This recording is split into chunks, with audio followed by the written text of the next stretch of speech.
Hello everyone, welcome to the part 2 of chapter 5 capital structure. अगर आपने part 1 नहीं देखा है तो आप पहले प्लेलिस्ट में जाके पार्ट 1 ज़रूर देख लीजिए और उसके बाद में आप इस पार्ट 2 को देखिए, ठीक है। तो चलिए स्टार्ट करते हैं। बट स्टार्ट करने से पहले अगर आपको नहीं पता तो let me give the introduction that I am C Ashish Goyal, your one shot solution for all the problems of CA, CMA and CS।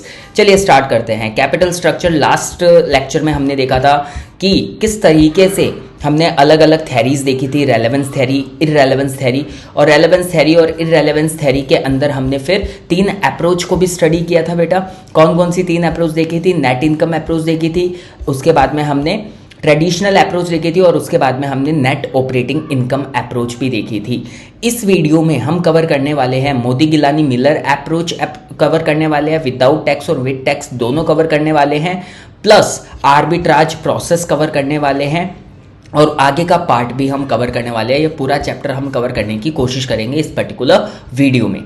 चलिए स्टार्ट करते हैं। सबसे पहले आ जाते हैं MM अप्रोच पे, which is Modigliani Miller approach. इसका full form क्या है? Modigliani Miller approach.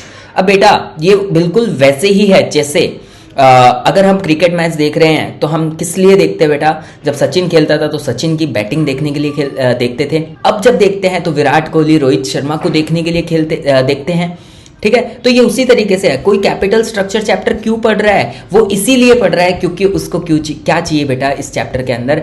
MM approach उसको कोई समझा दे, ठीक है। मोदी गिलानी मिलर अप्रोच अगर उसको कोई समझा दे तो उसका चैप्टर पढ़ना क्या हो जाएगा बेटा? सफल हो जाएगा। तो वही सफलता मैं आपको दिलाने के लिए यहाँ पर आया हूँ। और ये देख लो, सबसे पहले हम Modigliani Miller approach start कर रहे हैं। इसके अंदर 2 चीजें आएगी बेटा। एक आएगा विदाउट टैक्स जो 1958 के लिए है, मतलब 1958 में आया था। एक है विद टैक्स जो कि 1963 में आया था। विद टैक्स वाला रिलेटेड है रेलेवेंस थ्योरी से और विदाउट टैक्स वाला रिलेटेड है इररेलेवेंस थ्योरी से। रेलेवेंस थ्योरी का मतलब बेटा मैंने आपको ऑलरेडी समझाया था। रेलेवेंस का मतलब होता है कि जब आप कैपिटल स्ट्रक्चर में चेंज करते हो तो आपका वैल्यू ऑफ फर्म भी क्या होगा? चेंज हो जाएगा, ठीक है। रेलेवेंस थ्योरी का मतलब क्या था? कैपिटल स्ट्रक्चर में चेंज करोगे तो वैल्यू ऑफ फर्म भी चेंज होगा। बट इररेलेवेंस थ्योरी क्या बोलती थी कि कैपिटल स्ट्रक्चर कुछ भी रख लो, डेट इक्विटी कुछ भी रख लो, आपका ओवरऑल जो आपका वैल्यू ऑफ फर्म है वो चेंज नहीं होने वाला है। इसका मतलब कैपिटल स्ट्रक्चर डिसीजन आपके लिए इररेलेवेंट है, ठीक है। तो दोनों अप्रोच की, दोनों ही MM अप्रोच हम पढ़ने वाले हैं, ठीक है। तो यहां पर तो MM अप्रोच क्या बोलता है बेटा? इसको समझना। MM अप्रोच ये बोलता है कि हम मानते हैं, लास्ट में हमने क्या पढ़ा था बेटा? NOI अप्रोच पढ़ा था। NOI अप्रोच वाले क्या बोल रहे थे आपको कि आप क्या कर लो, आपका डेट इक्विटी मतलब आपका कैपिटल स्ट्रक्चर जो है ना वो कुछ भी रख लो, आपका अल्टीमेटली जो weighted average cost of capital का जो इफेक्ट आ रहा है ना वो कंपेंसेट हो जाएगा। वो कंपेंसेट हो जाएगा तो आपका वैल्यू ऑफ द फर्म क्या रहेगा? सेम ही आने वाला है, क्योंकि वैल्यू ऑफ द फर्म का फॉर्मूला होता है EBIT डिवाइडेड बाई KO, ठीक है। तो जब KO चेंज नहीं होगा तो आपका वैल्यू ऑफ फर्म भी चेंज नहीं होगा।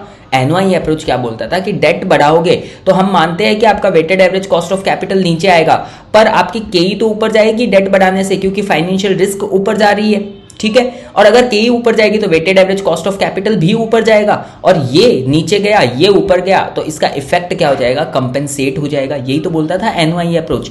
तो MM अप्रोच वाले बोलते हैं कि रुको बेटा NOI, हम जानते हैं कि आप लोग सही बोल रहे हो, हम ये नहीं बोल रहे कि आप गलत बोल रहे हो, पर आप लोग है ना अपनी बात को एक्सप्लेन नहीं कर पाए। हम अच्छे से एक्सप्लेन करते हैं हमारी दोनों अप्रोच के अंदर। तो अच्छे से एक्सप्लेन इन्होंने किस में किया बेटा? इन्होंने अच्छे से एक्सप्लेन किया है विदाउट टैक्स वाले मॉडल में। तो ये वाली लाइन पढ़ना, MM approach provides behavioural justification to the conclusions made in NOI approach. और NOI अप्रोच का कंक्लूजन क्या था कि आप डेट और इक्विटी अगर छेड़ोगे तो आपका जो weighted average cost of capital है वो कंपेंसेट होकर सेम ही आना है, तो आपका वैल्यू ऑफ फर्म चेंज नहीं होगा। तो ये उसी को क्या देता है बेटा? बिहेवियरल जस्टिफिकेशन देता है। फॉर एग्जाम्पल ये लोग समझाते कैसे है उसको समझना बेटा। ये बोलते हैं कि एक कंपनी है जिसके अंदर 10 लाख रुपए का इक्विटी है और 0 डेट है। 10 लाख रुपए का इक्विटी है और 0 डेट है। बोलते दूसरी कंपनी है जिसके अंदर 6 लाख रुपए का तो क्या है बेटा? डेट इक्विटी है और 4 लाख रुपए का क्या है? डेट है। इन दोनों की टोटल वैल्यू जो होने वाली है ना बेटा वो सेम होने वाली है। ये क्या बोलते हैं? इसकी भी वैल्यू कितनी रहेगी? टोटल फर्म की अगर वैल्यू निकालेंगे तो 10 लाख रहेगी, इसकी भी वैल्यू कितनी रहेगी? 10 लाख रहेगी। ऐसा ही तो बेटा वो बोलता था हमारा कौन सा approach? NOI approach. MM approach भी सेम चीज बोलता है, पर एमएम अप्रोच इसको जस्टिफाई कैसे करता है, बोलता है कि जिस फर्म में डेट नहीं है, बेटा एक चीज बताना, जिस फर्म में डेट नहीं है, जिस फर्म में लिवरेज नहीं है, क्या मैं उसको अनलीवर्ड फर्म या अनलीवर्ड कंपनी बोल सकता हूं? क्या मैं उसको अनलीवर्ड कंपनी बोल सकता हूं? बिल्कुल बोल सकता हूं, क्योंकि वहां पर लिवरेज नहीं है, डेट नहीं है। जिस कंपनी में डेट है, जिस कंपनी में लेवरेज है, क्या मैं उसको लीवर्ड फर्म बोल सकता हूं? बिल्कुल बोल सकता हूं। ठीक है, तो ये लोग बोलते हैं कि हम आपकी बात से सहमत है, पर हम इस बात को कैसे बोलेंगे कि value of unlevered company should be equal to what, value of the levered company. मतलब जिस कंपनी में डेट है उसकी भी सेम वैल्यू रहेगी, और जिस कंपनी में डेट नहीं है उसकी भी क्या रहनी है, सेम ही वैल्यू रहनी है। तो ये लोग बोलते हैं कि value of unlevered company should be equal to value of the levered company. और इस चीज को इन्होंने किस में समझाया बेटा, विदाउट टैक्स वाली अप्रोच में। तो सबसे पहले हम कौन सी अप्रोच पढ़ रहे हैं, एमएम अप्रोच पढ़ रहे हैं, विदाउट टैक्स वाली। ठीक है, 1958 वाली इररेलेवेंस थ्योरी वाली, जिसमें value of the firm change नहीं हो रही है। ठीक है, अब बेटा ये पूरी जो एमएम अप्रोच है ना, ये कुछ अजम्पशंस लेती है। ये जो पूरी एमएम अप्रोच है ये कुछ अजम्पशंस लेती है। इस अजम्पशन को देखना, हर एक अप्रोच का हमने देखा कुछ एडिशनल अजम्पशन ले रहा था, तो एमएम अप्रोच भी मोदी गिलानी मिलर साहब भी क्या कर रहे हैं, एडिशनल अजम्पशंस ले रहे हैं। ये लोग बोलते हैं कि capital markets are perfect. Perfect का मतलब हो गया बेटा कि जितनी भी इंफॉर्मेशन रिक्वायर्ड है वो इंफॉर्मेशन सबके पास क्या है, फ्रीली अवेलेबल है, और कोई भी ट्रांजैक्शन कॉस्ट वहां पे नहीं लगेगी। इंफॉर्मेशन के लिए कोई भी कॉस्ट नहीं लगेगी, सबको सेम इंफॉर्मेशन पता है। ये इनका पहला अजम्पशन है। दूसरा अजम्पशन ये बोलते हैं कि सारे के सारे जो इन्वेस्टर्स है, ऑल इन्वेस्टर्स आर रैशनल। मतलब बेटा हर कोई पैसा कमाने के लिए ही काम कर रहा है, हर कोई अपना रिटर्न मैक्सिमाइज करने के लिए ही काम कर रहा है, तो बोलते हैं ऑल इन्वेस्टर्स आर रैशनल। दूसरी इनकी अजम्पशन। तीसरी अजम्पशन ये बोलते हैं कि firms can be grouped into equivalent या फिर सेम या फिर होमोजीनियस रिस्क क्लासेस। बोलता है हर एक फर्म की रिस्क क्लास जो है ना वो सेम रहेगी, मतलब हर एक फर्म आइडेंटिकल रहेगी, सेम रहेगी, होमोजीनियस रहेगी, इक्विवेलेंट रहेगी, based on their business risk. The propositions of MM approach applies to only homogeneous risk class companies। बोलता है MM approach सिर्फ और सिर्फ किस कंपनी पे अप्लाई कर सकते हैं, जो दो कंपनियों को अगर हमें कंपेयर करना हो तो MM approach अगर लगानी हो तो बोलता है दोनों कंपनी की जो रिस्क क्लास है ना वो सेम रहनी चाहिए, होमोजीनियस होनी चाहिए, तभी हम MM approach लगा सकते हैं। इसका मतलब ये बोलना चाहते हैं कि दोनों कंपनी का KO सेम होना चाहिए, दोनों कंपनी का EBIT सेम होना चाहिए। और बेटा आपको पता होगा वैल्यू ऑफ फर्म का फॉर्मूला ही क्या होता है, EBIT डिवाइडेड बाई KO। तो उसका मतलब वैल्यू ऑफ फर्म भी क्या हो जाएगी बेटा, सेम हो जाएगी। ठीक है, ये इन लोगों की तीसरी अजम्पशन है। चौथी अजम्पशन बोलता है कि कॉर्पोरेट टैक्सेस है ही नहीं, दुनिया में टैक्स है ही नहीं, यूनिवर्सल एप्लीकेबिलिटी बोलता है। बट बेटा आपको पता होगा हम MM अप्रोच दो तरीके से पढ़ते हैं, एक विदाउट टैक्स और एक विद टैक्स पढ़ते हैं। तो ये वाली जो अजम्पशन है ना वो सिर्फ और सिर्फ किसके लिए बेटा, 1958 वाली के लिए। 1958 वाली कौन सी है, विदाउट टैक्स वाली। ठीक है, क्योंकि विद टैक्स में तो हम ये वाली अजम्पशन ले ही नहीं सकते ना, और ये वाली अजम्पशन मैं आपको बाद में एक्सप्लेन करूंगा। ठीक है, तो ये चार अजम्पशंस आई होप आपको समझ में आ गई होगी। ठीक है, तो अब MM अप्रोच विदाउट टैक्स को पढ़ते हैं बेटा। MM अप्रोच विदाउट टैक्स यही बोलता है कि हम ये मानते हैं कि होमोजीनियस रिस्क क्लास होती है, हम ये मानते हैं कि value of unlevered firm will be equal to the value of levered firm. तो ये लोग यही बोलते हैं कि वैल्यू ऑफ फर्म आप कैलकुलेट कैसे करोगे, चाहे लीवर्ड कंपनी हो चाहे अनलीवर्ड कंपनी हो, कैसे कैलकुलेट करोगे, EBIT डिवाइडेड बाई KO से। अभी तक हम यही पढ़ते आ रहे हैं बेटा, वैल्यू ऑफ फर्म कैसे कैलकुलेट करी जाती है, EBIT डिवाइडेड बाई KO करके ही कैलकुलेट करी जाती है। क्या मैं EBIT को नेट ऑपरेटिंग इनकम भी बोल सकता हूँ? Yes, net operating income is equals to EBIT, एक ही बात है। बोलता है कि हमेशा ही क्या होना चाहिए, value of unlevered firm should be equal to what, value of the levered firm होना चाहिए बेटा। बोलते हैं अगर ऐसा नहीं हुआ, अब ये जस्टिफाई कर रहे हैं अपनी बात को, अब ये NOI अप्रोच को जस्टिफाई कर रहे हैं कि अगर ऐसा नहीं हुआ, अगर value of unlevered firm is not equal to the value of levered firm, तो वहां पर आर्बिट्राज की अपॉर्चुनिटी बनेगी। वहां पर क्या बनेगी बेटा, आर्बिट्राज की अपॉर्चुनिटी बनेगी। ठीक है, इससे पहले आर्बिट्राज पे जाने से पहले आर्बिट्राज होता क्या है वो सब मैं आपको समझाऊंगा, पर इससे पहले एक चीज ये देख लो कि MM अप्रोच विदाउट टैक्स में KE कैसे कैलकुलेट करा जाता है। तो बोलते हैं MM अप्रोच विदाउट टैक्स के लिए बोलते हैं कि KE of the levered firm will always be greater than KE of the unlevered firm. ऐसा क्यों बेटा, आपको पता होगा, मैंने पहले भी आपको समझाया था कि अगर कंपनी में डेट है तो जो आपके इक्विटी शेयर होल्डर है वो डेट का भी तो रिस्क ले रहे हैं। इसका मतलब उनका क्या फाइनेंशियल रिस्क बढ़ रहा है? यस, फाइनेंशियल रिस्क बढ़ रहा है। तो क्या इक्विटी शेयर होल्डर्स आपसे ज्यादा रिटर्न की उम्मीद करेंगे क्योंकि वो ज्यादा रिस्क ले रहे हैं? तो केई ऑफ द लीवर्ड फर्म, जिस कंपनी में डेट है, जिस कंपनी में फाइनेंशियल रिस्क ज्यादा है, तो उसका केई हमेशा ही क्या होने वाला है बेटा? ज्यादा ही होने वाला है। तो वही चीज इन्होंने बोली है कि K E of the levered firm will be greater than K E of the unlevered firm. ठीक है, ये बोलता है अगर आपको कैलकुलेट करना हो केई ऑफ द लीवर्ड फर्म तो बोलता है फॉर्मूला बोलता है KO plus KO minus KD multiplied by debt by equity. क्या फॉर्मूला दिया इन्होंने? KE of the levered firm is equals to KO plus KO minus KD multiplied by debt divided by equity. ये formula इन्होंने derive किया। अब बेटा कैसे ये डेराइव किया गया वो भी मैं आपको समझा देता हूँ। केई निकालने का अगर पूछ ले आपको एमएम विदाउट टैक्स में, तो आपको तो ये डेराइव कैसे किया उससे मतलब नहीं है, ये सिर्फ आपके अंडरस्टैंडिंग के लिए मैंने यहाँ पे समझाया है। बट आपको सिर्फ और सिर्फ ये फॉर्मूला ही याद करना है। ठीक है, कैसे डेराइव किया वो देख लो बेटा। आपको पता होगा केओ का फॉर्मूला क्या होता है। इस चैप्टर में हम डेट और इक्विटी दो ही तरीके के सोर्सेज ऑफ फाइनेंस मानते हैं ना बेटा। तो यहाँ पर डेट और इक्विटी केओ निकालना हो तो डेट को केडी को हम वेट ऑफ डेट से मल्टीप्लाई कर देंगे और केई को हम वेट ऑफ इक्विटी से मल्टीप्लाई कर देंगे और दोनों को ऐड कर देंगे तो क्या केओ आ जाएगा बेटा। वो टेबल से करते थे हम, याद है आपको? एक वेट होता था, एक कॉस्ट ऑफ कैपिटल होता था, दोनों को मल्टीप्लाई करते थे और फिर लास्ट में ऐड कर देते थे तो weighted average cost of capital आ जाता था, केओ आ जाता था। वही किया है बेटा, यहाँ पे भी वही सेम चीज़ की है केओ निकालने के लिए। बोलता है इसी फॉर्मूला को अगर हम फर्दर लेके जाए तो बोलता है केओ इज इक्वल्स टू, केओ एज इट इज ले लिया। बोलता है वेट ऑफ डेट को क्या मैं लिख सकता हूं? Debt divided by debt plus equity. क्या मैं लिख सकता हूं क्या वेट ऑफ डेट को? एस का मतलब क्या है बेटा? इक्विटी। डी का मतलब डेट। बोलता है अगर हम वेट ऑफ डेट लिख रहे हैं तो क्या मैं ये लिख सकता हूं debt divided by debt plus equity. एक ही बात है ना बेटा। मेरे को ये देखना है कि मेरा डेट का प्रपोर्शन टोटल कैपिटल में, टोटल कैपिटल एम्प्लॉयड में कितना है। तो ये कैपिटल एम्प्लॉयड क्या होता है? डेट प्लस इक्विटी ही होता है ना। उसमें डेट कितना है वही तो वेट ऑफ डेट हुआ। तो बोलता है इसको मैं और खोल देता हूँ थोड़ा सा फॉर्मूला को, debt divided by debt plus equity multiplied by KD plus ऐसे इक्विटी को भी डाल दो बेटा, S divided by D plus S, मतलब equity divided by debt plus equity multiplied by KE। ठीक है, इतना आई होप समझ में आ गया होगा। उसके बाद में ये बोलता है अब क्या करो, KO is equals to KO as it is ले लिया। आगे अगर आप और इसको देखोगे तो आपको पता चल रहा होगा बेटा D प्लस एस और D प्लस एस यहाँ पे कॉमन आ रहा है तो इन्होंने 1 divided by D plus S को कॉमन ले लिया। कॉमन ले लिया तो यहाँ पे क्या बचा? D मल्टीप्लाइड बाई KD, ये ले लिया यहाँ पे, और यहाँ पे क्या बचा? S मल्टीप्लाइड बाई KE, यहाँ पे S मल्टीप्लाइड बाई KE ले लिया। ठीक है, अब इसको फर्दर इन्होंने एक्सप्लेन किया तो बोलते हैं D प्लस एस को हम इधर ट्रांसफर कर देते हैं तो KO से मल्टीप्लाई हो जाएगा D प्लस एस। ठीक है, इधर क्या बच गया? D मल्टीप्लाइड बाई KD और S मल्टीप्लाइड बाई KE।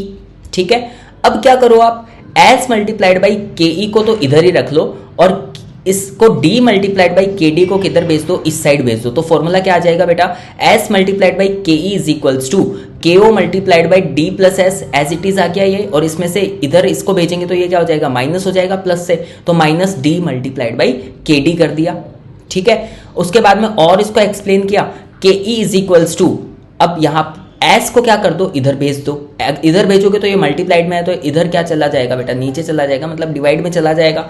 तो बोलता है KO multiplied by D plus S को डिवाइड कर दो S से, और minus D multiplied by KD भी क्या हो जाएगा बेटा? S से डिवाइड हो जाएगा। दोनों को S से ही डिवाइड करना पड़ेगा ना अगर इसको इधर ट्रांसफर करेंगे तो इस तरीके से इन्होंने ये लिख दिया। और उसके बाद में बोलते हैं KE क्या निकलेगा बेटा? KE इज इक्वल्स टू, अब इस फॉर्मूला को और खोल दिया इन्होंने कि अब KO को भी D से मल्टीप्लाई कर दो और KO को भी S से मल्टीप्लाई कर दो। तो सबसे पहले ये किया इन्होंने, KO को D से मल्टीप्लाई किया और डिवाइड बाई S लिख दिया, ये पहली चीज। उसके बाद में KO को S से मल्टीप्लाइड किया और उसके बाद में डिवाइड बाई S लिख दिया, और यहाँ तो ऑलरेडी आपके पास है ही D multiplied by KD divided by S। बोलता है S से S कैंसिल कर दो, इक्विटी से इक्विटी कैंसिल कर दो, तो अब आपके पास क्या बचेगा बेटा? अब आपके पास बचेगा KE इज इक्वल्स टू, बोल रहा है यहाँ पे सिर्फ और सिर्फ KO ही बचाना है। S से S कैंसिल हो गया तो KO को तो इधर ले लो, और इधर क्या बच गया? KO multiplied by D by S, ये ले लो, और माइनस में क्या ले लो? KD multiplied by D by S, ये ले लिया।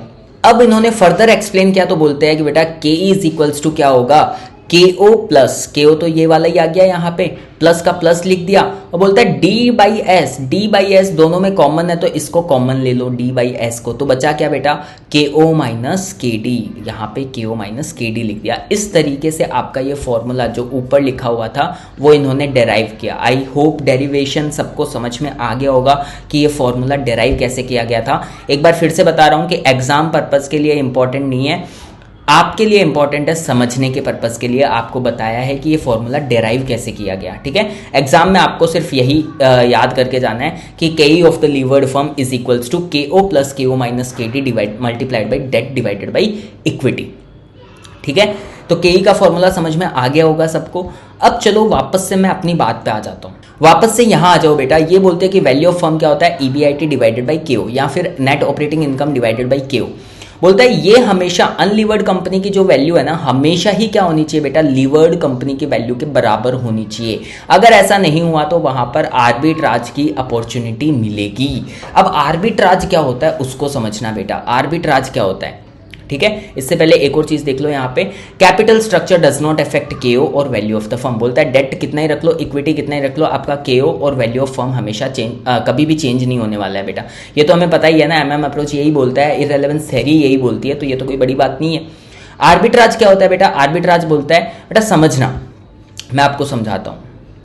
जैसे दो चीज़ों को कंपेयर करना, कई चीज़ें होती है, एक आप नॉर्मल आप एक मार्केट में खड़े हो, ठीक है, एक तो आप नॉर्मल मार्केट में खड़े हो, एक आप बेटा बीच साइड में खड़े हो। बीच मतलब वो समुद्र वाला है ना, पानी वाला।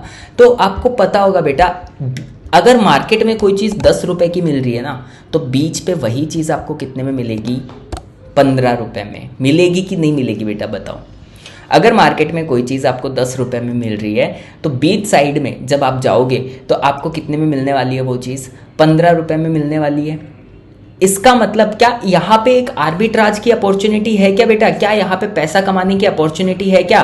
कोई भी बंदा क्या सोचेगा, मैं यहाँ से 10 में खरीदता हूँ मार्केट से और इसको बेचता कहाँ हूँ, बीच पे बेचता हूँ 15 रुपए में, तो मेरे पास 5 रुपए का प्रॉफिट आ रहा है बिना कोई रिस्क लिए बेटा, बिना कोई रिस्क लिए मेरे पास क्या आ रहा है, 5 रुपए का प्रॉफिट आ रहा है। मुझे करना कुछ भी नहीं पड़ रहा, एक जगह से खरीद के वही चीज़ बेचनी है जिसकी रेट दूसरी जगह ज़्यादा है। ठीक है, तो यही होता है बेटा आर्बिट्राज। जब आप बिना रिस्क लिए कुछ पैसा कमाते हो उसको क्या बोलते हैं बेटा, आर्बिट्राज बोलते हैं। क्या आपने अंडर वैल्यूड एसेट को खरीदा बेटा, अंडर वैल्यूड ही है ना, यहाँ 15 है यहाँ 10 है तो ये अंडर वैल्यूड हुआ। अंडर वैल्यूड एसेट को खरीद के आपने क्या ओवर वैल्यू में बेचा बेटा, क्या आपने 10 में खरीद के 15 में बेचा। इसी चीज को क्या बोलते हैं, आर्बिट्राज बोलते हैं। Arbitrage refers to earning riskless profits by buying undervalued asset and selling what overvalued asset.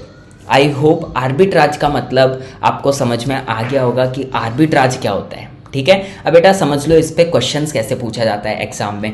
Exam में आपसे क्वेश्चन आता है आर्बिट्राज पे कि आर्बिट्राज करके दिखाओ हमें, मतलब आर्बिट्राज प्रोसेस बताओ। हमने आपको केस स्टडी दे दी, इस केस स्टडी पे इस क्वेश्चन पे आप हमें आर्बिट्राज करके दिखाओ।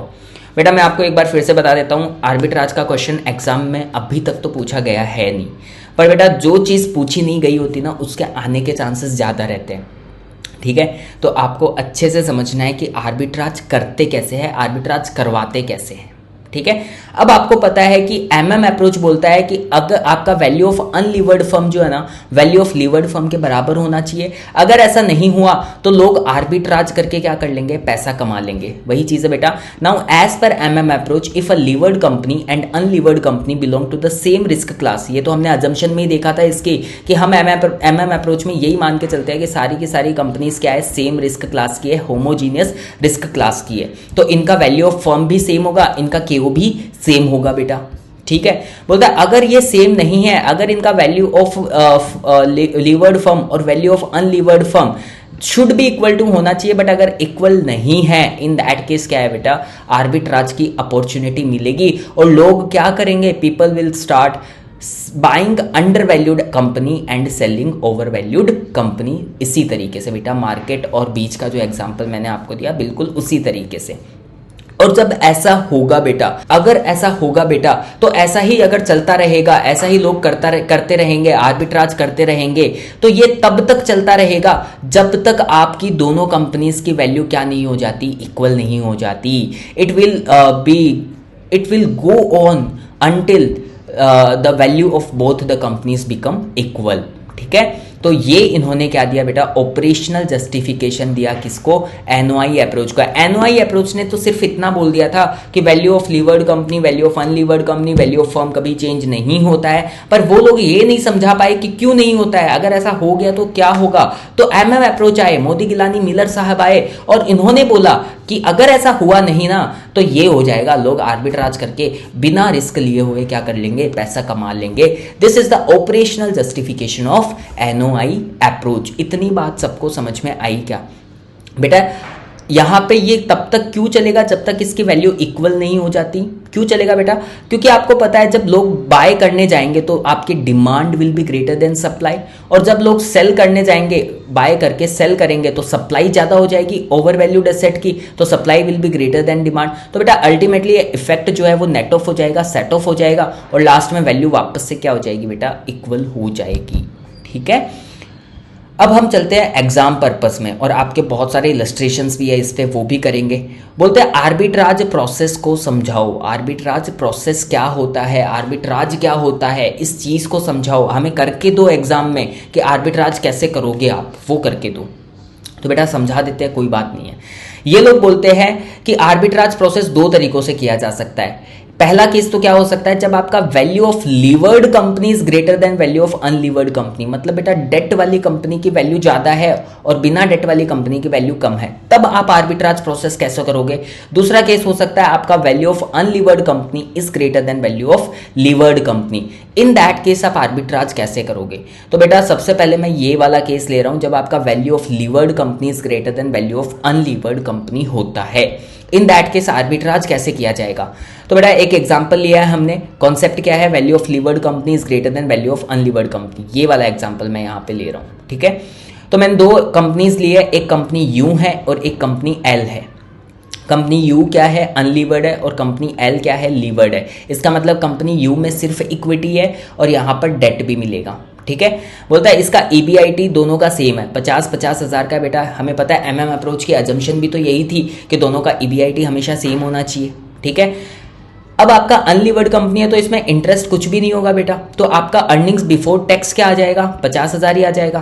पर अगर लीवर्ड कंपनी है तो डेट का पैसा लगेगा, और डेट मान लेते हैं कि 1 लाख का डेट है और 10% की रेट पे आप इंटरेस्ट पे करते हो, तो 10,000 रुपए का इंटरेस्ट आ गया, तो आपका EBT क्या आएगा, नेट इनकम ही क्यों हो गया बेटा EBT, क्योंकि टैक्स तो है ही नहीं, तो टैक्स माइनस नहीं करना, तो यही हमारा EAT हो जाएगा, अर्निंग्स आफ्टर टैक्स हो जाएगा। और यही क्या होता है बेटा, अर्निंग्स आफ्टर टैक्स ही क्या होता है, नेट इनकम होता है। तो एक केस में आया नेट इनकम 50,000, एक केस में आया नेट इनकम 40,000। बोलता है केई दोनों का सेम है बेटा, ये तो हमने अजम्पशंस भी देखा, अजम्पशन में भी देखा था। ठीक है, केई दोनों का सेम है, तो बेटा अब मेरे पास नेट इनकम है और केई है, तो क्या मैं वैल्यू ऑफ इक्विटी निकाल सकता हूँ, नेट इनकम डिवाइडेड बाई केई। जब मैंने वैल्यू ऑफ इक्विटी निकाला तो एक वैल्यू आया, अनलीवर्ड कंपनी का वैल्यू ऑफ इक्विटी आया 2,50,000, और लीवर्ड कंपनी का वैल्यू ऑफ इक्विटी कितना आया, 2 लाख का आया। एग्जाम्पल समझ में आ रहा है क्या बच्चों, सारा आना चाहिए समझ में। ठीक है, इजीली हम सब कुछ समझते जा रहे हैं। ठीक है, वैल्यू ऑफ डेट कितना है बेटा, इस कंपनी में तो डेट कुछ भी नहीं था, अनलीवर्ड कंपनी है तो 0 है, बट इसमें कितना था वैल्यू ऑफ डेट, 1 लाख। अगर मैं वैल्यू ऑफ इक्विटी और वैल्यू ऑफ डेट को ऐड कर देता हूं तो क्या मेरे पास वैल्यू ऑफ फर्म आ जाएगा, क्या आ जाएगा। तो 2.5 लाख प्लस 0 कितना होता है, 2.5 lakh value of the firm आ गया आपका अनलीवर्ड कंपनी का, और 2 लाख प्लस 1 लाख 3 लाख का आपका वैल्यू ऑफ द फर्म आ गया लीवर्ड कंपनी का। अभी तक ये प्रोसेस सबको समझ में आया, नॉर्मल था। वैल्यू ऑफ फर्म तो हम पहले 5 इलस्ट्रेशन जो हमने किए थे फर्स्ट पार्ट में, उसमें भी आराम से सीखते हुए आए हैं बेटा निकालना। अब बेटा क्या इन दोनों की वैल्यू ऑफ फर्म सेम है क्या, सेम नहीं है। इसका मतलब बेटा एमएम अप्रोच तो बोलती थी कि दोनों सेम होना चाहिए था, पर अगर दोनों सेम नहीं हुआ तो बेटा आर्बिट्राज कर सकते हैं क्या, हाँ, हम यहाँ पे आर्बिट्राज कर सकते हैं। तो वही चीज़ आपको एग्जाम में लिख के आनी है बेटा। Since the companies belong to the same risk class, the value of company should have been same as per MM approach. However in above case value of the levered firm is greater than value of unlevered firm. है क्या बेटा ऐसा? Levered company का value unlevered company के value से ज़्यादा है क्या? है बेटा। कितने से ज़्यादा है? 50,000 से। तो यहाँ पर क्या अपॉर्चुनिटी एग्जिस्ट करती है? आर्बिट्राज की अपॉर्चुनिटी एग्जिस्ट करती है। और आर्बिट्राज की अपॉर्चुनिटी एग्जिस्ट करती है तो कौन सा केस है बेटा? जहां पर value of levered company is greater than value of unlevered company. तो अब लोग क्या करेंगे बेटा? आप बताओ मुझे, लोग क्या करेंगे? लीवर्ड कंपनी को सेल करेंगे और अनलीवर्ड कंपनी को क्या करेंगे? बाय करेंगे, क्योंकि ये ओवर वैल्यूड है तो इसको सेल करके पैसा कमाएंगे, और यहाँ अंडर वैल्यूड है तो इसको बाय करेंगे। ठीक है, तो लोग क्या करेंगे? लीवर्ड कंपनी ओवर वैल्यूड है तो इसको इन्वेस्टर क्या करेगा? सेल करेगा, और अनलीवर्ड कंपनी अंडर वैल्यूड है तो इन्वेस्टर इसको क्या करेगा? बाय करेगा। अब बेटा मेन चीज आती है आर्बिट्राज प्रोसेस दिखाना एग्जाम में। 4 स्टेप करोगे और 4 स्टेप में आपका आर्बिट्राज प्रोसेस खत्म हो जाएगा जब value of levered firm is greater than value of the unlevered firm. ठीक है, स्टेप 1 बोलता है कि अज्यूम कर लो कि आपके पास लीवर्ड कंपनी के 10% शेयर है। अब बेटा जरूरी नहीं है कि हम ये हमेशा अज्यूम ही करें। क्वेश्चन अगर स्पेसिफिकली बोल देता है कि आपके पास लीवर्ड कंपनी के 20% शेयर है, ऐसे क्वेश्चन ने बोल दिया तो आपको यहाँ पे 20% ही लेना है। पर अगर क्वेश्चन ने कुछ नहीं बोला और आपको बोल दिया कि आर्बिट्राज प्रोसेस करके हमें दिखाओ, तो बेटा इन दैट केस आप यहाँ पे 10% अज्यूम कर लेना, क्योंकि और कोई परसेंटेज भी आप अज्यूम कर सकते हो, ऐसा नहीं है कि अज्यूम नहीं कर सकते, पर 10% से आपकी कैलकुलेशंस जो है ना वो ईजी हो जाएगी। ठीक है, 10% अगर अज्यूम करोगे तो आपके कैलकुलेशन वाला पार्ट जो है ना वो इजी हो जाएगा। तो बोलता है कि आर्बिट्राज प्रोसेस में स्टेप 1 बोलता है कि आप अज्यूम कर लो कि आपके पास लीवर्ड कंपनी के कितने शेयर है? 10% शेयर है। तो अब हमें लीवर्ड कंपनी को क्या करना था बेटा? सेल करना था ना। तो आप ये मान के चलो कि आपके पास ऑलरेडी लीवर्ड कंपनी के 10% शेयर है, तो अब आप ओवर वैल्यूड कंपनी को क्या करने वाले हो? सेल करने वाले हो। तो आप इसके 10% शेयर क्या कर दो बेटा? सेल कर दो। सेल कर दिए लीवर्ड कंपनी के 10% शेयर। लीवर्ड कंपनी की इक्विटी कितनी है? 2 लाख की। 2 लाख का 10% सेल कर दो बेटा। 2 लाख का 10% यहाँ पे सेल किया मैंने, तो मेरे पास कैश कितना आ जाएगा जेब में? बेटा 20,000 रुपए का कैश मेरे पास आ जाएगा। क्या मेरे पास 20,000 रुपए का कैश आ जाएगा? यस, क्योंकि मुझे 10% शेयर इसके सेल करने हैं। अब बेटा एक चीज पे ध्यान देना, हम ये मान के चलते हैं कि दोनों की रिस्क क्या होनी चाहिए? सेम होनी चाहिए। मतलब हमारा पहला जो इन्वेस्टमेंट था और दूसरा जो इन्वेस्टमेंट है दोनों सेम रिस्क पे होना चाहिए। MM अप्रोच यही बोलती थी ना कि होमोजीनियस रिस्क क्लासेस कंपनीज होनी चाहिए। ठीक है, अब यहां से अगर हम लीवर्ड कंपनी को बेच के बेटा अनलीवर्ड कंपनी में अगर हम जा रहे हैं, अगर हम लीवर्ड कंपनी को बेच के अनलीवर्ड कंपनी में जा रहे हैं, तो आपको पता होगा लीवर्ड कंपनी में तो हम डेट की भी रिस्क ले रहे थे। अरे इक्विटी की रिस्क तो ले ही रहे थे, बट डेट की भी तो रिस्क ले रहे थे। पर जब हम ये चीज अनलीवर्ड कंपनी में ये पैसा डालेंगे तो क्या यहाँ पे डेट है? क्या डेट तो है ही नहीं यहाँ पे। तो आपने सिर्फ और सिर्फ इक्विटी की रिस्क ली, आपने तो डेट की रिस्क ली नहीं। तो MM अप्रोच की तो जस्टिफिकेशन हुआ ही नहीं। MM अप्रोच की अजम्पशन तो पूरी हुई नहीं कि दोनों कंपनी होमोजीनियस रिस्क क्लास की होनी चाहिए। तो बोलता है आपके पास क्या होना चाहिए बेटा? डेट की रिस्क भी होनी चाहिए। तो इसलिए आप क्या करो, अगर आप लीवर्ड कंपनी से अनलीवर्ड कंपनी में जा रहे हो ना, तो आप क्या करो? पर्सनल बोरोइंग करो। पर्सनल क्या करो? बोरोइंग करो। कितनी बोरोइंग करो बेटा? उतनी ही बोरोइंग करो जितनी रिस्क आपकी लीवर्ड कंपनी में थी। हमारी लीवर्ड कंपनी में रिस्क कितनी थी बेटा? 10% of the debt amount. 1 lakh का 10% हमारी रिस्क थी ना। तो आप यहां पे भी बोरो कितना करोगे? 1 लाख का 10%, 10,000 रुपए बोरो और करके लाओ, in order to keep the total risk same. Homogeneous risk class रखने के लिए हमें क्या करना पड़ेगा बेटा? पर्सनल बोरोइंग करनी पड़ेगी डेट की। और हम ये मान के चलते हैं कि ये बोरोइंग जो है ना, जिस रेट पे कंपनी बोरो करती है ना, उसी रेट पे हमें भी लोन मिल जाएगा। बेटा प्रैक्टिकली सोचो, एक कॉर्पोरेट जिस रेट पे लोन लेता है, क्या एक इंडिविजुअल को भी उसी रेट पे लोन मिल सकता है क्या? नहीं मिल सकता ना। इसीलिए बेटा अब आ जाओ MM अप्रोच की 5वीं अजम्पशन पे, जो मैंने छोड़ दी थी पहले। MM अप्रोच की 5वीं अजम्पशन बोलती है कि कॉर्पोरेट लीवरेज और पर्सनल लेवरेज आर सब्स्टिट्यूटेबल। मतलब कंपनी और इंडिविजुअल को सेम रेट पर क्या मिल सकता है बेटा? डेट मिल सकता है। ये है MM अप्रोच की 5th अजम्पशन। समझ में आया ये फिफ्थ अजम्पशन इन लोगों ने क्यों ली? क्योंकि इनको पर्सनल बोरोइंग यहाँ पे करवानी थी और सेम रेट पे करवानी थी, इसलिए इन्होंने पांचवी अजम्पशन भी ली। अब बेटा टोटल फंड हमारे पास कितना आ गया? 20,000 तो वहां से रिलीज हुआ, 10,000 यहां से आ गया, तो टोटल कितना आ गया हमारे पास? 30,000 का फंड आ गया। टोटल कितना आ गया हमारे पास? 30,000 का फंड आ गया। अब बोलता है कि आप ये 30,000 रुपए क्या कर दो, अनलीवर्ड कंपनी में क्या कर दो, जो अंडर वैल्यूड कंपनी है ना। अंडर वैल्यूड कंपनी कौन सी है बेटा? Unlevered company. अनलीवर्ड कंपनी में ये 30,000 रुपए अब आप क्या कर दो? इन्वेस्ट कर दो। We will invest this 30,000 in the unlevered company. Unlevered company में 30,000 रुपए आप क्या कर दो? इन्वेस्ट कर दो। अब बेटा स्टेप 3 में दो चीजें हैं, दो तरीकों से ये स्टेप 3 की जा सकती है।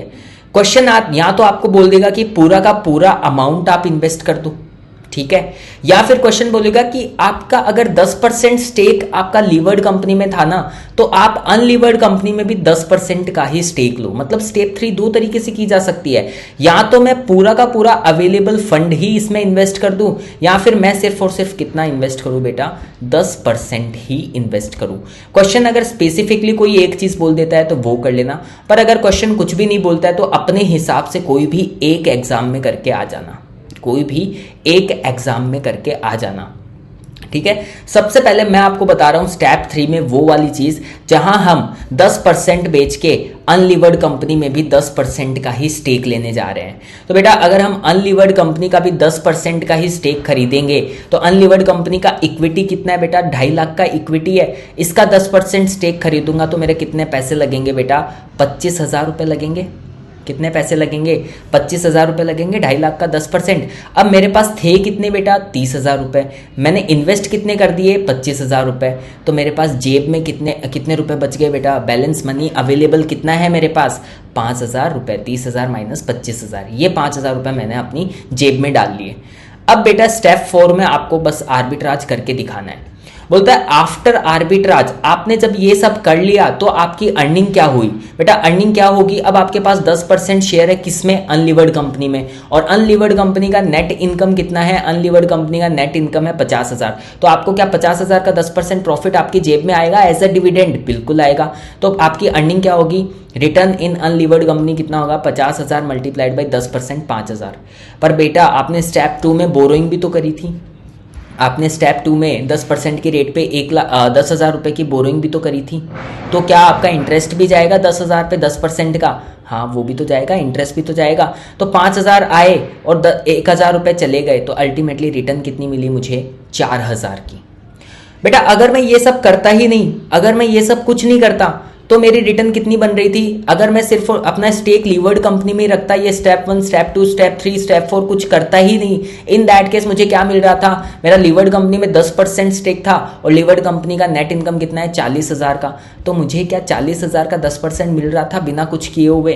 तो बेटा पहले भी तो मुझे 4,000 मिल ही रहा था ना, अभी भी तो मुझे 4,000 ही मिल रहा है। तो क्यों मैंने इतना लफड़ा किया फालतू में? बेटा मिल तो 4,000 ही रहा है, पर इस बार आपकी जेब में एक्स्ट्रा 5,000 भी तो पड़े हुए हैं। इस बार आपकी जेब में एक्स्ट्रा 5,000 रुपए भी तो दबा के बैठे हो आप। यही तो है बेटा आर्बिट्राज। करना कुछ नहीं पड़ा, रिस्क कुछ नहीं लेनी पड़ी, आपको सिंपली क्या मिल गया बेटा? आर्बिट्राज प्रॉफिट मिल गया, फ्री का प्रॉफिट मिल गया 5,000 रुपए का। समझ रहे हो? तो बेटा thus due to arbitrage we are able to earn same return as before but now we have additional cash of 5,000 available with us। बेटा आर्बिट्राज का प्रोसेस समझ में आया? ये था स्टेप 3 का केस 1।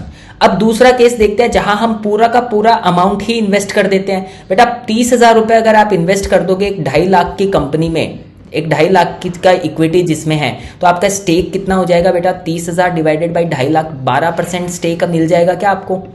12% स्टेक मिल जाएगा क्या आपको अनलीवर्ड कंपनी में? इस बार आपकी अर्निंग कितनी होगी? अर्निंग होगी 12% 50,000 का, ठीक है। 1,000 रुपए का इंटरेस्ट चला जाएगा, अर्निंग कितनी मिली? 5,000 की। पर बेटा अगर मैं ये सब नहीं करता तो मेरा क्या मिल रहा था? मुझे 4,000 की अर्निंग मिल रही थी, 40,000 का 10%। इस बार मुझे एक्स्ट्रा कितना मिल गया? 1,000 का मिल गया। इस बार भी मुझे क्या आर्बिट्राज प्रॉफिट मिला 1,000 रुपए का? बिल्कुल मिला बेटा। फर्स्ट केस में आर्बिट्राज प्रॉफिट कितना मिला? 5,000। सेकंड केस में कितना मिला? 1,000 रुपए का, ठीक है। तो बेटा स्टेप 3 की दोनों चीजें समझ में आई कि नहीं आई, कमेंट सेक्शन में मुझे जरूर बताना। और आर्बिट्राज प्रोसेस पढ़ के आपको मजा आया कि नहीं आया वो भी जरूर बताना मुझे कमेंट सेक्शन में। तो बेटा अब यहां से यही चीज एग्जाम में पूछता है बेटा कि हमें ये प्रोसेस करके बता दो, आर्बिट्राज प्रोसेस करके बता दो। तो कोई भी क्वेश्चन आपसे पूछेगा तो क्वेश्चन दे देगा आपको सबसे पहले क्या कर लेना है, वैल्यू ऑफ फर्म निकालना है, फिर डिसाइड करना है कि वैल्यू ऑफ लीवर्ड फर्म ज्यादा है कि वैल्यू ऑफ अनलीवर्ड फर्म ज्यादा है। अगर वैल्यू ऑफ लीवर्ड फर्म ज्यादा है अनलीवर्ड फर्म से तो आपको क्या करना है, ये 4 स्टेप यहां पे करने हैं बेटा।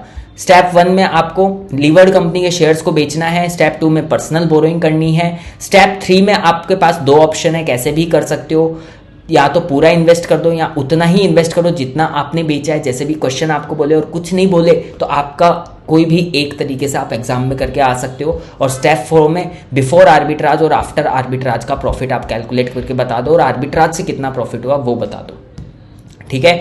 इस तरीके से आपका आर्बिट्राज का क्वेश्चन ईजिली हो जाएगा, ठीक है।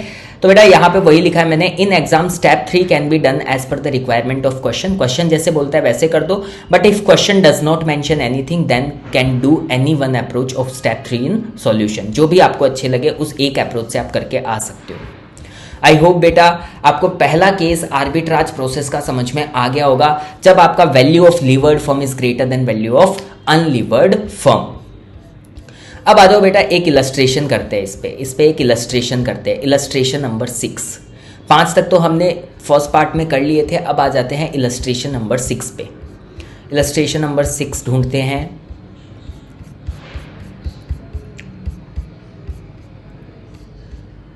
ये रहा आपका इलस्ट्रेशन नंबर 6। किसका क्वेश्चन है बेटा, when value of levered firm is more than the value of unlevered firm. अभी अभी हमने जैसा किया वैसा ही। There are 2 companies N limited and M limited. 2 companies है बेटा एन और M, having same earnings before interest and taxes, EBIT दोनों का सेम है। M Limited is a levered company having a debt of 1 lakh at the rate of 7% of interest. The cost of equity of N Limited is 10% and M Limited is 11.50%. Compute how arbitrage process will be carried on. ऐसे ही question पूछा जाएगा बेटा 5 या 8 number का, और आपको ये करके आना है आर्बिट्राज प्रोसेस जो आपने अभी सीखा है। तो मैंने आपके लिए सॉल्यूशन भी किया है बेटा। सबसे पहले हमें ईबीआईटी दिया हुआ है, ईबीआईटी में से इंटरेस्ट माइनस कर दोगे जो कि अनलीवर्ड कंपनी में 0 रहेगा, लीवर्ड कंपनी में 7,000 का आ जाएगा। 1 लाख पे 7% का दिया हुआ है ना रेट यहाँ पे, तो ये डाल दिया। आपके पास नेट इनकम आ जाएगी, net income divided by equity के ई कर दोगे तो आपके पास वैल्यू ऑफ इक्विटी आ जाएगी। ये मैंने एग्जाम्पल समझा दिया इसलिए मैं फटाफट कर रहा हूँ बेटा, ठीक है।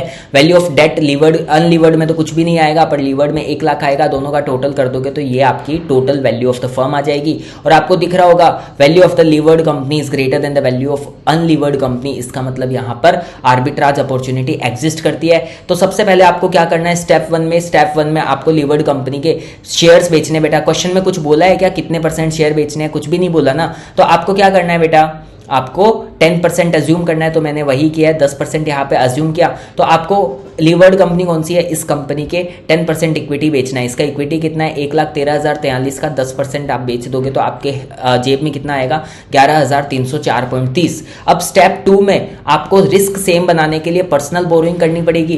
पर्सनल बोरोइंग कितनी करोगे, उतनी ही करोगे। कितनी करोगे बेटा, इसके डेट का आपका जो शेयर है उससे मल्टीप्लाई कर दो, उतना ही आप क्या करोगे, पर्सनल बोरोइंग करोगे। कितना करोगे, 10,000 का। टोटल फंड्स आपके पास कितने हैं अब, 11,000 प्लस 10,000 21,304.30 के फंड है। अब आपके पास 2 तरीकों से इसको कर सकते हो। क्वेश्चन ने कुछ भी बोला है क्या, कुछ भी नहीं बोला, तो किसी भी एक तरीके से आप करके आ जाओ। स्टेप 3 मैंने आपको दोनों तरीके से करके दिखाई है, मैंने आपको यहाँ पे दोनों तरीकों से करके दिखाई है। पहले तरीके में हमने बोला है कि पूरा का पूरा 21,000 हमने इन्वेस्ट कर दिया, तो आपके पास अनलीवर्ड कंपनी में कितना % शेयर मिल जाएगा आपको। अनलीवर्ड कंपनी का इक्विटी कितना है, 2 लाख का, तो 2 लाख में 21,000 अगर इन्वेस्ट करोगे तो आपका शेयर आ जाएगा 10.65% का, ठीक है। अब आपका स्टेप 4 दिखा दो कि 10.65% अगर हमारा शेयर आ जाएगा तो अनलीवर्ड कंपनी से हमें रिटर्न मिलेगी 20,000 का 10.65% की रिटर्न मिलेगी। एक तो 10.65% एक तो ये मिलेगी, पर हमने जो पर्सनल बोरोइंग की है उस पर इंटरेस्ट भी तो देंगे 10,000 पे 7% का, तो 700 रुपये का इंटरेस्ट, तो हमारी रिटर्न कितनी आएगी अल्टीमेटली 1,430 रुपये। पर अगर हम ये सब नहीं करते तो हमें कितना मिल रहा था बेटा, लीवर्ड कंपनी में 10% तो मिल ही रहा था, तो 13,000 का 10% तो हम वैसे भी कमा ही रहे थे, 1300 तो पहले भी कमा ही रहे थे। तो आर्बिट्राज से हमारा प्रॉफिट कितना बना बेटा, पहले 1430 और 1300, 130 रुपये एक्स्ट्रा हम आर्बिट्राज करके बना पाए। ऑल्टरनेटिवली आप स्टेप 3 कैसे कर सकते थे, आप 10% शेयर ही खरीदते अनलिमिटेड के, मतलब अनलीवर्ड कंपनी के। अनलीवर्ड कंपनी का इक्विटी कितना है, 2 लाख का है, इसका 10% ही खरीदो बेटा, 20,000 ही खरीदोगे तो अब आपके पास फंड कितना बच जाएगा, आपके पास टोटल थे 21,304, आपने खरीदा कितने का, 20,000 का, तो 1,304 आपकी जेब में बच जाएगा। अब बेटा स्टेप 4 में आफ्टर आर्बिट्राज दिखा दो कितना रिटर्न, 20,000 का 10% मुझे अनलीवर्ड कंपनी देगी, 700 का टैक्स पे कर दूंगा तो 1,300 का रिटर्न बनेगा। बिफोर आर्बिट्राज 13,000 का 10% तो मैं कमा ही रहा था, 1,300। यहाँ पे तो कोई डिफरेंस नहीं हुआ, बट बेटा इस बार आपकी जेब में एडिशनल मनी कितना बचा है, 1,304 रुपये, ये वाला जो आपने कम यहाँ पे बचाए थे ना, जेब में डाल लिए थे कम इन्वेस्ट करके।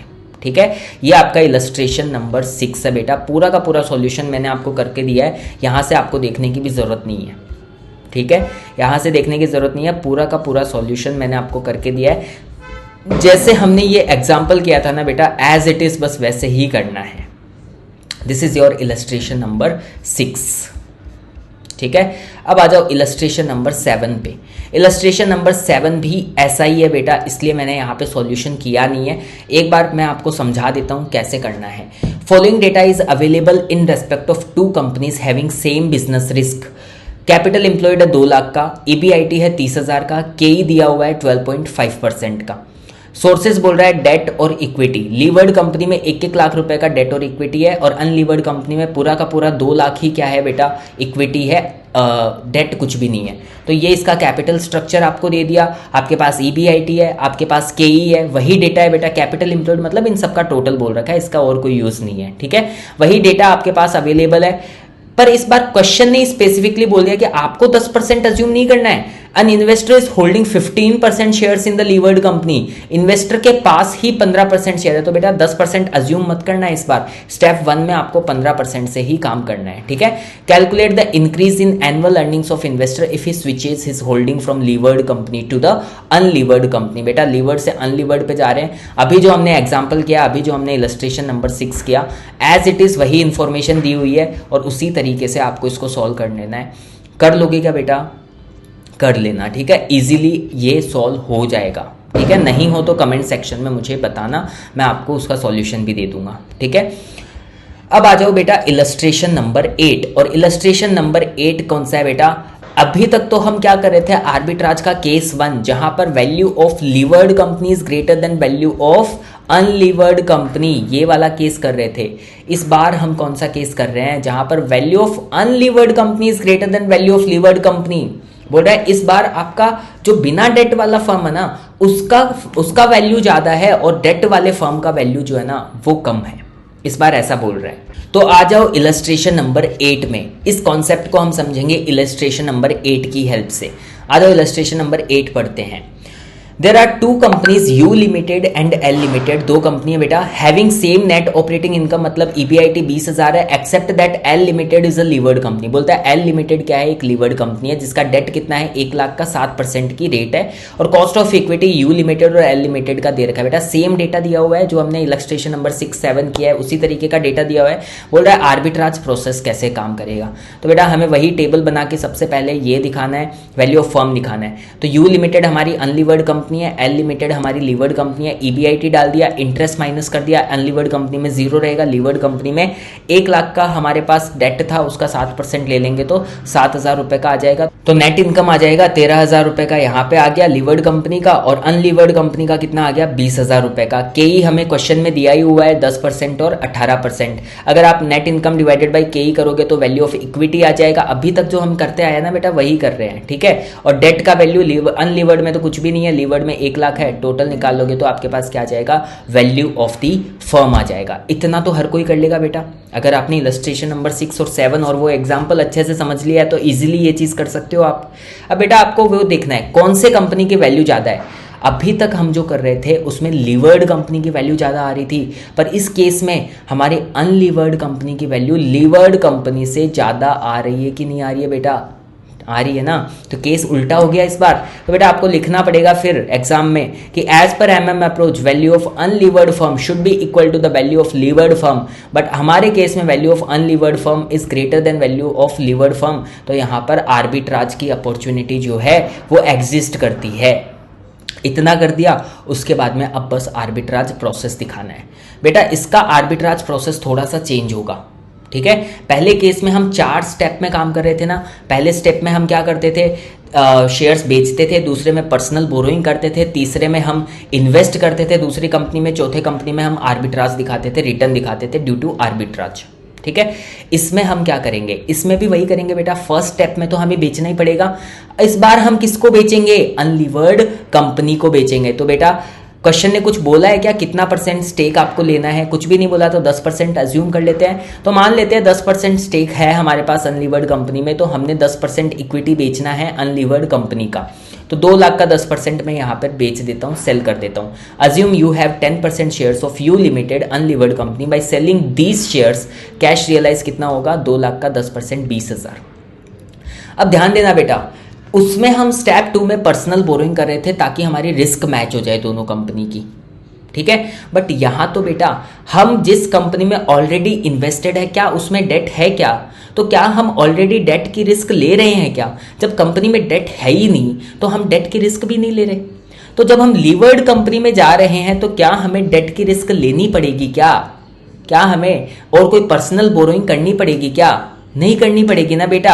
आपको डायरेक्टली लीवर्ड कंपनी में इन्वेस्ट कर देना है, ठीक है। अगर आप लीवर्ड कंपनी में इन्वेस्ट करोगे तो आपको लीवर्ड कंपनी की इक्विटी का कितना % बेटा, इसमें भी 2 चीजें हो सकती है कि पूरा का पूरा इन्वेस्ट कर दिया या फिर हमने 10% ही इन्वेस्ट किया। सबसे पहले मैं एग्जांपल ले रहा हूं कि 10% बेच के 10% ही इन्वेस्ट किया। तो यहाँ पे स्टेप 2 खत्म हो गई बेटा, आप ध्यान दे रहे हो। स्टेप 2 जो हम क्या करते थे ना वो खत्म हो गई, डायरेक्टली हम स्टेप 3 पे आ रहे हैं, ठीक है। तो यहाँ पे बोलता है कि आप 10% इसमें खरीद लो, तो इसका इक्विटी कितना है लीवर्ड कंपनी का, इसका 10% खरीद लो, 72,222 का लीवर्ड कंपनी में 10% स्टेक खरीद लो। अब बेटा अगर आप लीवर्ड कंपनी का इक्विटी खरीदोगे तो डेट का भी तो रिस्क आपको लेना पड़ेगा कि नहीं लेना पड़ेगा। ऑब्वियसली आप किसी कंपनी में इक्विटी खरीदने जा रहे हो, अगर उस कंपनी में डेट भी है तो उसकी भी तो रिस्क आपको उठानी पड़ेगी ना। तो बेटा आपको डेट भी तो खरीदना पड़ेगा, एक तरीके से आप डेट भी तो खरीद रहे हो उस कंपनी का। तो इस कंपनी का डेट कितना खरीद रहे हो आप, कंपनी का डेट कितना है टोटल 1 लाख, 10% इक्विटी ले रहे हो तो इसका भी 10% आपको खरीदना पड़ेगा बेटा, ठीक है। टू मैच द केई ऑफ द लीवर्ड कंपनी, क्यों खरीदना पड़ रहा है बेटा, टू मैच द केई ऑफ द लीवर्ड कंपनी, क्योंकि लीवर्ड कंपनी का केई जो है कॉस्ट ऑफ इक्विटी जो है वो हाई रहेगा बेटा, क्योंकि डेट है ना वहां पे, इक्विटी शेयर होल्डर्स ज़्यादा रिस्क ले रहे हैं ना, तो उनका केई भी तो ज़्यादा होगा, उनका एक्सपेक्टेशन भी तो ज़्यादा होगा।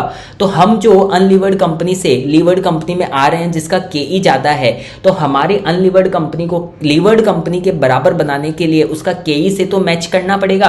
केई से मैच कब होगा, जब हम उसके डेट का भी रिस्क लेंगे, जब हम उसके डेट का भी रिस्क लेंगे तभी तो ये केई से हम मैच कर पाएंगे। क्योंकि हम जो पैसा लेके जा रहे हैं, अगर हम सिर्फ इक्विटी में इन्वेस्ट करते तो यहाँ पर तो केई कम था हमारी कंपनी का, हम कम केई से ज़्यादा केई वाली कंपनी में जा रहे हैं, तो उसको मैच करने के लिए हमें डेट भी तो खरीदना पड़ेगा इसका, समझ रहे हो क्या। तो यहाँ पर हम इसका डेट भी खरीदेंगे बेटा, कितना डेट खरीदेंगे, 10,000 का, ठीक है। टोटल इन्वेस्ट कितना कर दिया हमने, 17,222, था कितना हमारे पास 20,000, जेब में कितने बच गए बेटा, 2,778, 2,778 आपकी जेब में बच गए। अब बस बेटा जो स्टेप 4 में क्या करते थे वो यहाँ पे कर दो, रिटर्न ड्यू टू आर्बिट्राज निकाल दो। आफ्टर आर्बिट्राज आपका रिटर्न क्या बन रहा है बेटा, 10% खरीद लिया हमने लीवर्ड कंपनी में, लीवर्ड कंपनी का 13,000 का 10% कमाएंगे, एक तो हम 1,300 रुपये कमाएंगे, 13,000 का 10%, समझ रहे हो। अब हमने जब डिबेंचर खरीदे तो डेट खरीदा है, मतलब डिबेंचर खरीदे हैं, तो क्या हमें उसका इंटरेस्ट भी मिलेगा क्या, बिल्कुल हमें इंटरेस्ट भी तो मिलेगा उसका डिबेंचर का। अरे हम यहाँ पे डेट में इन्वेस्ट कर रहे हैं, इसका मतलब ये हो गया ना, डिबेंचर इशू कर रही है कंपनी तभी तो हम खरीद पा रहे हैं। अगर डिबेंचर कंपनी इशू कर रही है तो उसका क्या इंटरेस्ट नहीं देगी हमें, इंटरेस्ट भी तो देगी ना। तो हम इस 10,000 पे भी तो कमाएंगे बेटा। इंटरेस्ट कितना देती है कंपनी, डेट का रेट कितना है, 7% का रेट है बेटा, दिया हुआ है क्वेश्चन में। डेट का रेट कितना है, 7% का इंटरेस्ट कंपनी पे करती है, तो 7% का रिटर्न भी तो आपको मिलेगा डेट पे। टोटल रिटर्न कितना मिलेगा, 2,000 का। बेटा अगर आप ये सब नहीं करते तो आप before arbitrage before unlevered company में कितना कमा रहे थे बेटा? 20,000 का 10% में कमा रहा था, मतलब 2,000 में पहले भी कमा रहा था। तो मैंने ये सब क्यों किया बेटा? ये एक्स्ट्रा फंड अपनी जेब में डालने के लिए। तो प्रॉफिट ड्यू टू आर्बिट्राज क्या हुआ बेटा आपका? 2,778 रुपये। ठीक है, ये दूसरे तरीके से भी हो सकता था कि आप 10% इन्वेस्ट नहीं करके आप पूरा का पूरा फंड क्या कर दो, इन्वेस्ट कर दो 20,000 का। अब बेटा यहाँ पे दिक्कत ये आती है कि मुझे तो इक्विटी और डेट दोनों लेना पड़ेगा, इक्विटी और डेट मुझे दोनों लेना पड़ेगा। तो जब मैं पूरा फंड इन्वेस्ट करूंगा यहाँ पे, तो मैं इक्विटी कितना लूँ और डेट कितना लूँ? तो इसका सॉल्यूशन इन्होंने दिया कि आप डेट इक्विटी रेशियो में, लीवर्ड कंपनी का जो भी डेट इक्विटी रेशियो है ना, उसके रेशियो में इन्वेस्ट कर दो।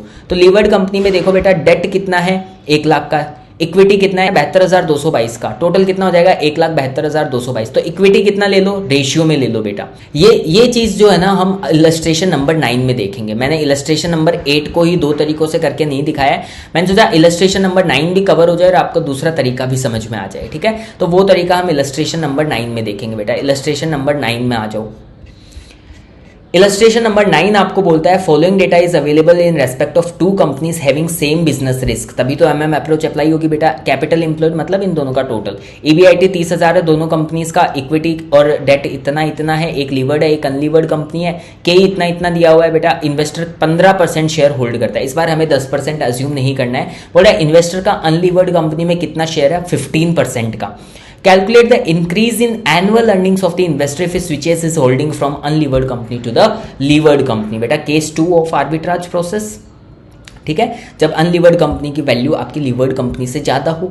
तो बेटा सबसे पहले आप वही करके दिखा दोगे, उसको ईबीआईटी में से इंटरेस्ट माइनस करोगे तो आपका ईएटी या नेट इनकम आ जाएगा, डिवाइडेड बाई के करोगे तो वैल्यू ऑफ इक्विटी आ जाएगा, और डेट इसमें ऐड कर दोगे तो वैल्यू ऑफ द फर्म आ जाएगा।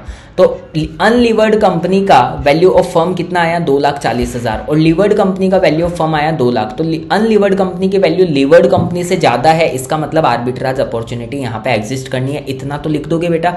इसके आगे का आर्बिट्राज प्रोसेस मैंने आपके लिए यहाँ पे करके दिया है। तो सबसे पहले आपको क्या करना पड़ेगा? 15% शेयर बेचने पड़ेंगे, किसके? अनलीवर्ड कंपनी के। तो अनलीवर्ड कंपनी के 15% बेचोगे तो अनलीवर्ड कंपनी का इक्विटी कितना है? 2,40,000। तो 15% ऑफ 2,40,000 आप बेच दोगे तो आपके पास जेब में कितना आएगा? 36,000 रुपए आएंगे बेटा। फिर ये 36,000 रुपए पूरे के पूरे हमें दूसरी कंपनी में इन्वेस्ट करने हैं। क्वेश्चन ने तो कुछ बोला नहीं है, तो हम जो चाहे वो कर सकते हैं बेटा। तो मैं आपको इसको दूसरी अप्रोच से करके बता रहा हूँ, क्योंकि इससे पहले वाला जो अगर 15 बेच के 15% ही लेना है, वो तो मैं आपको इलस्ट्रेशन नंबर 8 में समझा ही चुका हूँ ऑलरेडी। तो दूसरा केस यहाँ पे कर रहा हूँ मैं आपके लिए। ठीक है, तो मैं पूरा का पूरा अगर 36,000 इन्वेस्ट करना चाहता हूँ तो बोलता है डेट इक्विटी रेशियो में आप क्या कर दो? इन्वेस्ट कर दो। इक्विटी में कितना ले लो? 36,000 मल्टीप्लाइड बाई इक्विटी कितना है कंपनी के अंदर? इक्विटी है लीवर्ड कंपनी में 1 लाख, टोटल कितना है? 2 लाख। तो 1 लाख डिवाइडेड बाई 2 लाख का आप ये ले लो। ठीक है, 18,000 इसमें इन्वेस्ट कर दो, और डेट में भी इसी रेशियो में, डेट के रेशियो में, डेट कितना है? 1 लाख। तो 1 lakh divided by 2 lakh debt equity ratio में ये 18,000 भी यहाँ पर इन्वेस्ट कर दो। फिर बेटा स्टेप 3 में आप बस return due to arbitrage calculate करके दिखा दो। आफ्टर आर्बिट्राज आपको क्या मिलेगा बेटा? आफ्टर आर्बिट्राज मुझे मिलेगा कि मेरा, अब मुझे ये देखना पड़ेगा ना कि मैंने इसका इक्विटी खरीदा है, 18,000 रुपए इक्विटी में इन्वेस्ट करे हैं, तो लीवर्ड कंपनी का टोटल इक्विटी कितना है वो तो देखना पड़ेगा। परसेंटेज देखने के लिए लीवर्ड कंपनी का टोटल इक्विटी कितना है बेटा? 1 लाख का इक्विटी है, 1 लाख का इक्विटी है। इसका मतलब मैंने 18% शेयर खरीदा है क्या? 18% शेयर खरीदा है ना, तो मेरे पास नेट इनकम का भी कितना मिलेगा? मुझे 18% ही मिलेगा। 20,000 का कितना मिलेगा? 18%। ठीक है, तो 20,000 का कितना मिल जाएगा? 18% यहाँ पे 18,000 बाई 1 लाख, 3600 रुपये यहाँ से मिलेंगे। डेट पे इंटरेस्ट भी तो मिलेगा बेटा, डेट पे भी तो मिलेगा इंटरेस्ट। मुझे डेट कितना खरीदा मैंने? 18,000 का। कंपनी इंटरेस्ट कितना पे करती है दिया हुआ है क्या क्वेश्चन में? बोल रहा है डेट का जो रेट है वो कितना है? 10% का। तो 18,000 पे 10% भी तो कमाऊंगा मैं। ठीक है, तो टोटल कितना कमाऊंगा? 5,400। बोल रहा है अगर ये सब मैं नहीं करता तो मैं कितना कमा रहा था? अनलीवर्ड कंपनी का ईएटी कितना था बेटा? 30,000 का। 30,000 का 15% तो मैं कमा ही रहा था। 4500 तो मैं पहले भी कमा रहा था। एक्स्ट्रा कितना कमा लिया मैंने आर्बिट्राज की वजह से? 900 रुपये मैंने क्या कर लिए बेटा? एक्स्ट्रा यहाँ पे 900 रुपये मैंने गेन कर लिए हैं। बेटा एक चीज बताओ, आर्बिट्राज प्रोसेस पढ़ के मजा आया कि नहीं आया? कितनी अच्छी चीज है बेटा कि बिना रिस्क लिए मैं पैसा कमा रहा हूँ। ठीक है। तो यहाँ पे बेटा हमने दो चीज़ें सीखी। अभी तक हमने कितना पढ़ा मैं पूरा रिवाइज कर देता हूँ। एमएम अप्रोच विदाउट टैक्स हम पढ़ रहे थे, और एमएम अप्रोच विदाउट टैक्स कुछ नहीं है, नेट ऑपरेटिंग इनकम जो बोलता है ना, उसी का ही ऑपरेशनल जस्टिफिकेशन देता है आर्बिट्राज प्रोसेस के थ्रू। ठीक है। और आर्बिट्राज प्रोसेस करवाने के लिए क्वेश्चन पूछ सकता है एग्जाम में, बोलता है कि आर्बिट्राज प्रोसेस में दो केसेस आते हैं जहां पर value of levered company is greater than value of unlevered company, और दूसरा केस आता है value of unlevered company is greater than value of levered company. तो बेटा फर्स्ट केस में आपको क्या करना है, 4 स्टेप में काम करना है, सेकेंड केस में 3 स्टेप में काम करना है। फर्स्ट केस के 4 स्टेप में पहला स्टेप क्या है, सबसे पहले शेयर्स बेचना है अनलीवर्ड कंपनी के, सबसे पहले शेयर्स बेचने हैं लीवर्ड कंपनी के, ठीक है, क्योंकि लीवर्ड कंपनी ओवर वैल्यूड है ना बेटा। सेकंड में पर्सनल बोरोइंग करनी है। थर्ड में आपको क्या करना है, या तो पूरा इन्वेस्ट कर दो या उतना ही इन्वेस्ट करो जितना आपने बेचा, और फोर्थ में आर्बिट्राज से गेन दिखा दो। इसके बाद में दूसरा केस आता है value of unlevered company greater than value of levered company. तो इस बार वैल्यू ऑफ अनलीवर्ड कंपनी को स्टेप 1 में सेल कर दो, स्टेप 2 में इन्वेस्ट कर दो डायरेक्टली, किसमें, लीवर्ड कंपनी में, क्योंकि अंडर वैल्यूड है लीवर्ड कंपनी। ठीक है। तो लीवर्ड कंपनी के इक्विटी और डेट दोनों में इन्वेस्ट कराना है। पूरा अमाउंट भी कर सकते हो और जितना बेच रहे हो उतना परसेंटेज भी कर सकते हो। अगर पूरा कर रहे हो तो डेट इक्विटी रेशियो में करोगे आप। और स्टेप 3 में आपको क्या करना है, आर्बिट्राज प्रोसेस समझा देना है। ठीक है।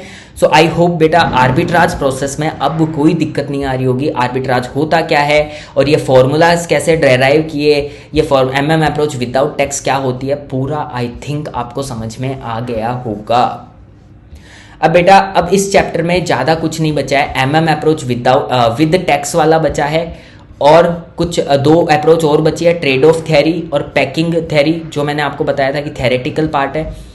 और इसके आगे ऑप्टिमल कैपिटल स्ट्रक्चर डिसाइड करना भी एक टॉपिक आपका बचा हुआ है। तो बाकी का चैप्टर हम कवर करेंगे इसके अगले पार्ट में, मतलब ये चैप्टर हम 3 या 4 पार्ट में कवर करेंगे बेटा। 2 पार्ट ऑलरेडी हो चुके हैं, तीसरे पार्ट में मैं इस चैप्टर के जो इलस्ट्रेशन है वो पूरे करवा दूंगा विद ऑल द कॉन्सेप्ट्स, और फोर्थ पार्ट में मैं इस चैप्टर के जो प्रैक्टिकल सम्स है जो लास्ट में दिए हुए हैं, प्रैक्टिकल सम्स चैप्टर खत्म होने के बाद में, वो मैं आपको करवा दूंगा। ठीक है। आई होप आपको जितना करवाया वो बहुत अच्छे से समझ में आ गया है। अगर अच्छे से समझ में आया let me know in the comment section, और अगर कोई डाउट है तो वो भी आप कमेंट सेक्शन में लिख सकते हो बेटा। वीडियो अच्छा लगा हो तो लाइक जरूर कर दीजिए। Thank you so much for watching the video, will see you in the next video.